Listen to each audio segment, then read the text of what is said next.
Imagine the world's most loved toy, a brand that spans generations. Now, imagine it nearly vanishing forever.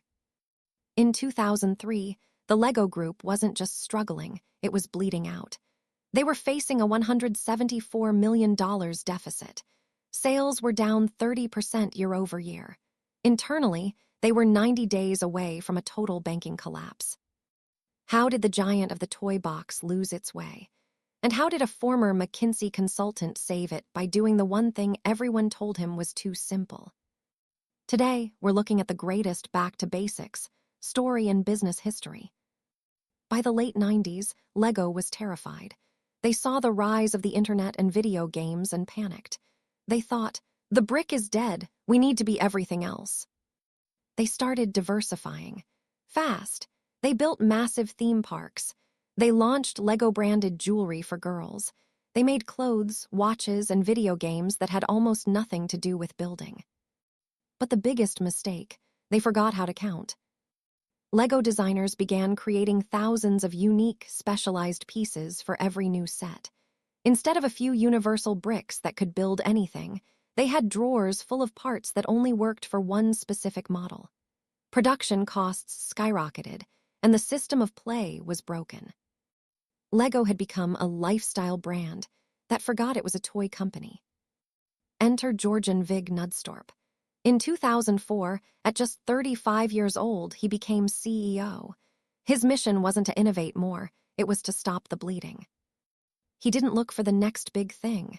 He looked at what Lego already was. He famously said, "We are on a burning platform. We need to rediscover our DNA." Here was his correct move playbook. Sell the distractions. He sold a 70% stake in the Legoland theme parks. Kill the clutter.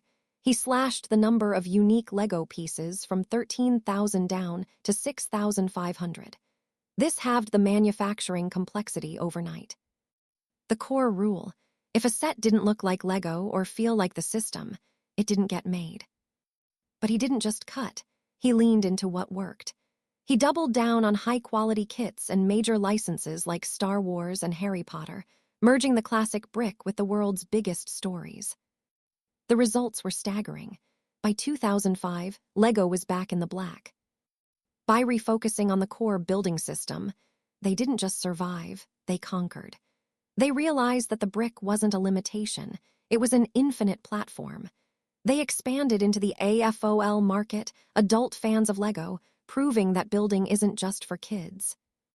Today, Lego isn't just a toy company. It's the most profitable toy company on the planet, consistently outperforming giants like Mattel and Hasbro. The lesson of Lego is simple. Innovation is great, but never at the expense of your identity. Sometimes the best way to move forward is to look back at the one thing you do better than anyone else. If you enjoyed this deep dive, hit that subscribe button.